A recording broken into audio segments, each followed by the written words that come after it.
This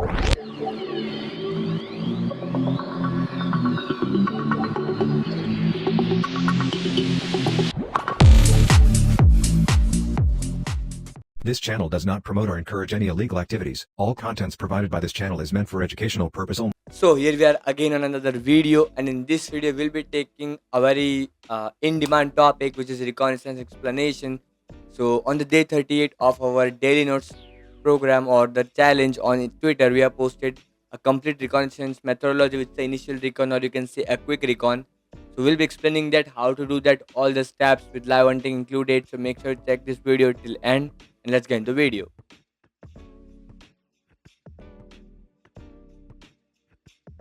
But before going to the video, we are having few things to announce here. We are having Bug Bounty Batch 4, in which you'll be learning live topics, live hunting, advanced methodologies, all the thing on the top notch of Bug Bounty, and thing that we all know and our team knows. So we'll be discussing about that. We'll be learning all those stuffs. You guys have seen the content here. So we'll be learning and taking a deep look onto all those stuff. So make sure to check out the link in the description and also all the contents out there. And for those who are asking for reviews and all those stuff, so we have made our LinkedIn page finally out here. You can check out all the reviews and all the stuff here. We are having certifications of our old students and many more things mentioned there. So make sure to check a look onto that, and let's get into the video. So here we are on the computer screen now. So if you guys are active with me on Twitter, then you might have known that we are posting daily tips and all those stuffs here. As you guys can see, this day 40 and all those things.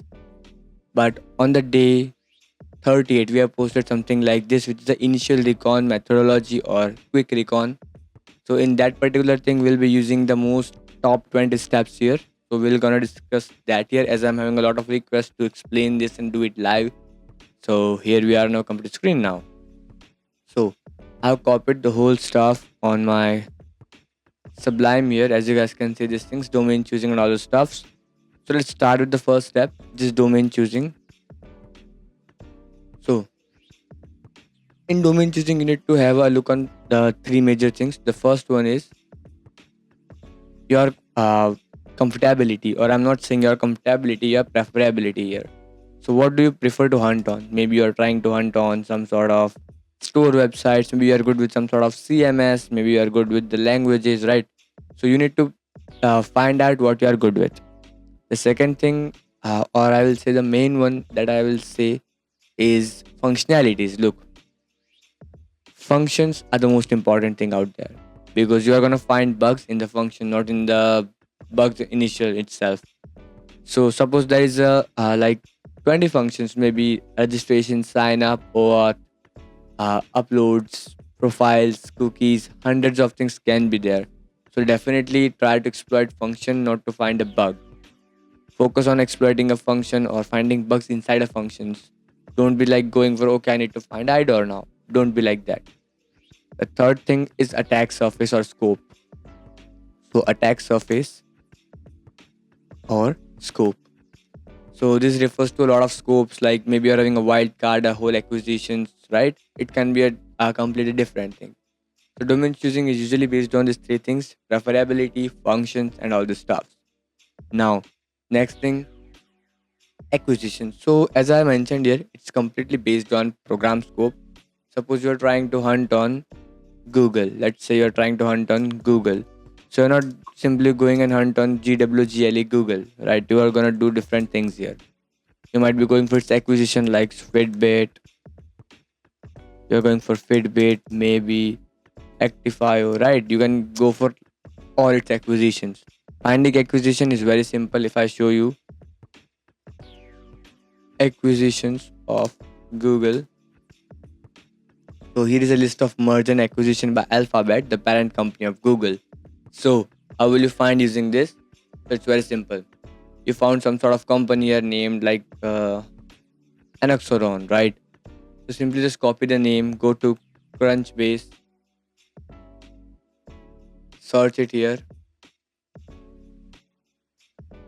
and if it still shows acquired by Google, yeah, you can hunt on it. Maybe Google has sold the company, right? So that matters here. You can find acquisitions simply like this. Now the next thing is subdomain finding at least 5 methods. So if we just talk about what is methods, right? You need to understand what is methods. People might be using a lot of tools onto that. Look, I prefer using tools, but you need to use tools intelligently, or I will say effectively. So how will you use the perfect method for it? Maybe you are doing some sort of active ways, active methods, or active techniques. You can go for passive ones. For both of these, you can use AMAS. The third thing would be, let's say, the third thing would be brute forcing. Fourth would be OSINT. Then we'll say fifth would be maybe you can say certificates. So what are the tools that you can use for it? For active and passive, AMAS. AMAS. A lot of people are fan of AMAS. Still, I will say that because that's really useful. For brute forcing, you can use NockPy. That's a very effective one for it. Then we go for OSINT. You can use the subfinder, a very simple one. You can for certificates you can go with cit.sh. You can simply find it. So for those who are looking for these tools, take a look on the Google. Simple way. You can just need to find ways using it. Now what are the level of subdomains? You can simply go with like this is the domain.com. This is the domain.com. Just a domain. Then we got sub.domain.com. This is the first level subdomain.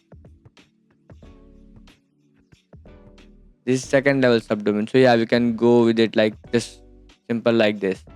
You just need to find one more subdomains on this and you're ready to go. It works like that. So these are the levels of subdomains that you can go for it. Now we got another section which is alive subdomains.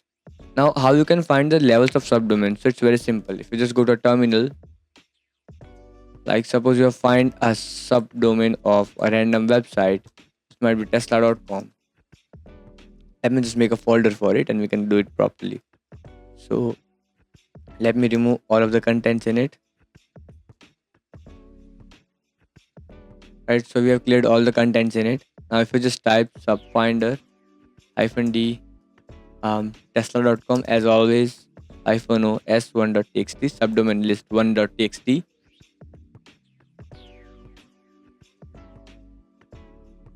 So I guess you guys can see that we are having like 648 subdomains. Now for finding subdomains, you can simply just use the same file for finding subdomains again.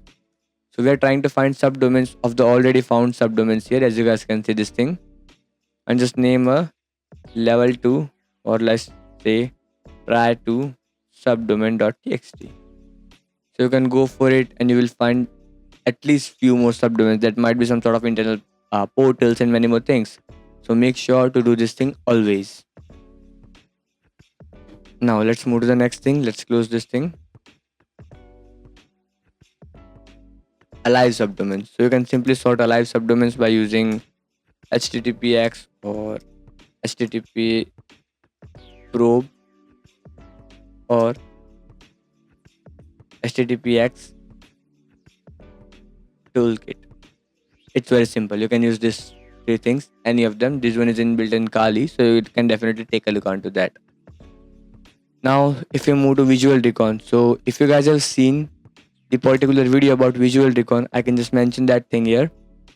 You guys just have to go to the channel here. You guys can simply go to the channel here and take a very in-depth video about visual recon or just a live recon. I will say that on the visual recon part. So there is a whole video about visual recon. Let's take a look onto that. You can definitely take a deep look into it because that is having a lot of content into them. So let's take a look. Where is the video here? We are having about visual recon. Here's the video, 11 minutes of video about visual recon and why you need to do that. So make sure you take a look on this thing. Then sorting them based on technologies about them. So we can just take a reference of the video here, as you guys can see that. So for the technologies and all those stuff, so I have mentioned in visual recon part that yeah, definitely you can use eyewitness for it. It will make a very in-depth approach of all the targets and all the functionalities using out there. Other than that, we are having few more things that we need to discuss about technologies. Is if there is having a lot of technologies like WordPress, maybe there is some sort of portal where it is using Nginx, the main servers, right? So on that particular part, you can differentiate and make a different folders according to technologies, like a subdomain, like 1000 subdomains. So yeah, 200 using WordPress, 200 using something else, 200 using AEM. You can sort them on according to them, and maybe you can use automations and all the stuff onto that. Then reverse IP lookup, I have made a full course free for the reverse IP lookup, so make sure to check it out. I will just mention the link for the reverse IP lookup course, which is free. Now, collecting all URLs from source code, so there's hundreds of tools available. If you just go on to Brave and just find source code URL collector tool GitHub, so you will find a lot of things here, right? There's a URL collectors, right? So technically, if I will mention few things here in the description, you can use URL scraper and all the stuffs.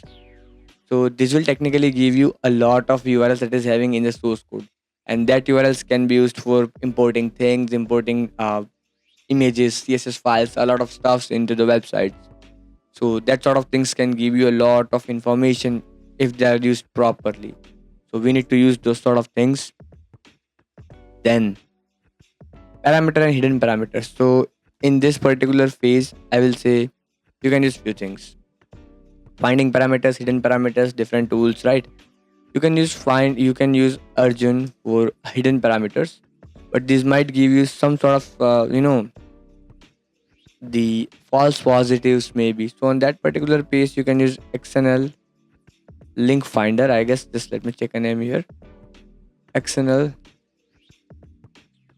link finder. Yeah, XML link finder is here. You guys can simply use the XML link finder. It can help you a lot getting all the internal URLs or hidden parameters. And if you just want to spider them, param spider. This one is the best. It uses Wayback URLs, or you can say archive.org. Then you can use param mpem. This can use multiple sort of things, but yeah, it can give you very good results.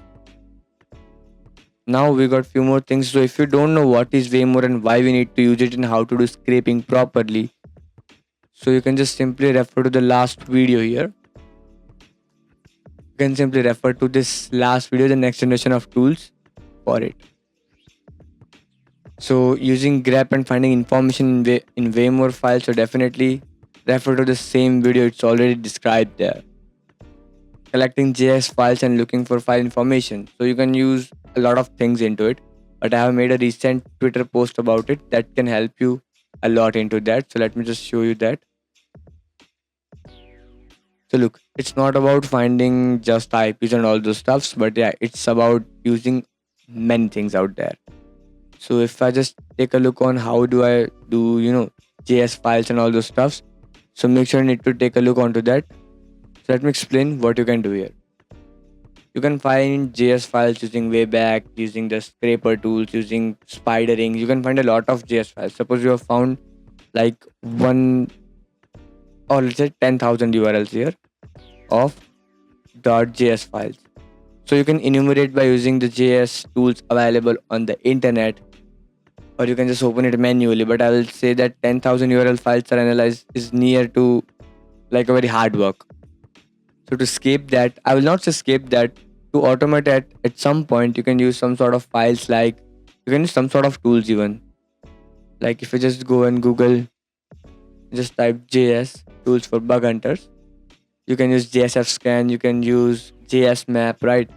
There is a lot of tools that are easily available here, but you can use them tools if you are able to. But after all, you can just do one more thing, which is if you have collected 10,000 URLs, use nuclei on it with exposures template. So if you just go on project discovery nuclei templates,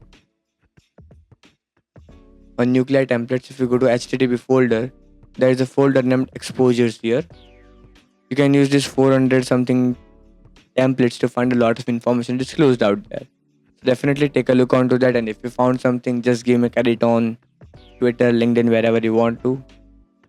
Then Google Dorking available, right? So for Google Dorking, GitHub Dorking, I'm not going to explain here, as I have made a live hunting video about both of them.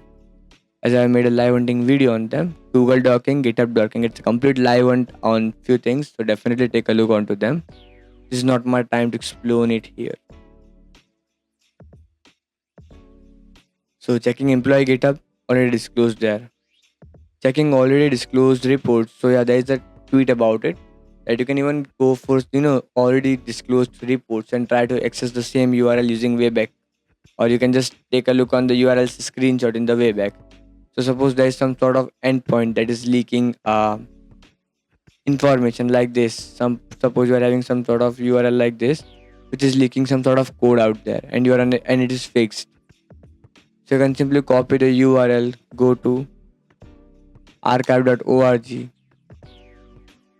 and simply type the URL here. You might find the screenshots here.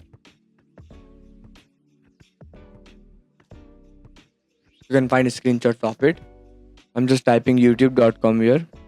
Right, you can simply go with one look on May 17 or maybe any date here. They're having like 1943 snapshots. Just click on them. So we are having screenshot of this URL from 25 April 2005. As you guys can see this. We're having the date here too. Now, the next thing is third-party configuration. So I'll explain these two topics here. The Shodan and third-party services already on YouTube. Like you can see the Shodan way to find live hunting. This is the live hunting first episode, I guess. In this particular video, we are having a lot of information about how to hunt for Shodan and all those stuffs by ourselves. Then third-party services, so already made a proper video on it. The named AEM pen testing and also the most extensions. We have discussed about how to hunt for proper stuffs out there. So definitely take a look onto them. Then we are having plugins integration, same explained in them. The last point here we are having is WAF and misconfigurations. So, web application firewalls are a good thing to have a protection of your site, but when it comes to misconfigurations and they're misconfigured, you can find a lot of bugs onto it.